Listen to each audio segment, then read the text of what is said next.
23 aprel kuni erta tongda Do'rmon yo'li Mirzo Ulug'bek ko'chalari kesishmasida chorrahada xizmat olib borayotgan Toshkent shahar Ichki ishlar bosh boshqarmasi, yo'l harakati xavfsizligi boshqarmasi, yo'l patrul xizmati inspektori serjant Toshtemirov Armanni traktor rusumli transport vositasi urib yuboradi. Shifoxonaga olib borilgan inspektorga o'ng va chap qo'l ko'plab shilinmalari, chap chanoq suyagining bir necha joydan sinishi, chap tizza sohasi va oyoq yumshoq to'qimalari lat yeyishi tashxisi qo'yilgan. Chorraha ozgina tirband bo'lganligi sababli yengillashtirish maqsadida, tirbandlikni oldini olish maqsadida chorrahaga chiqdim.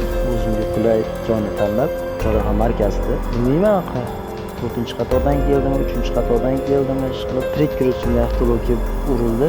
Undan keyin o'sha yerda o'zimning hamkasblarim bor, Milliy gvardiya bor. Hammasi kelib birinchi tibbiy yordam ko'rsatdi. Mani ichiga ko'tarib olishdi. Undan keyin eng yaqin shifoxonaga birinchi tibbiy yordam ko'rsatishga olib bordi.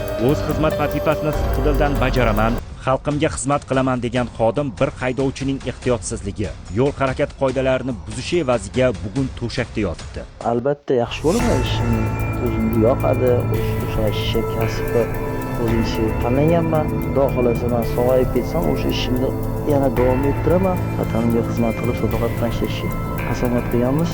Umuman olganda yo'l patrul xizmati xodimi ham oddiy inson. Boshqalardan farqli jihati uning formasida va vatan oldidagi qasamyodida xolos. Uning ham ota-onasi farzandim sog'-salomat uyga qaytsin deya ko'zlari eshikka qadalib kutib o'tiradi. Eshitdim, hayron bo'lib qoldim, o'zim nima qilishimni bilmay qoldim. Bular kelib aytmaydi ham menga. Kelib sirasi qo'ng'iroq qildim bunga.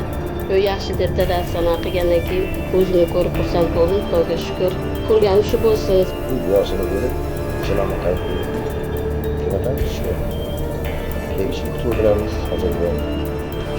Mazkur holat yuzasidan tergovga qadar tekshiruv harakatlari olib borilmoqda. Yakunda qonuniy qaror qabul qilinadi.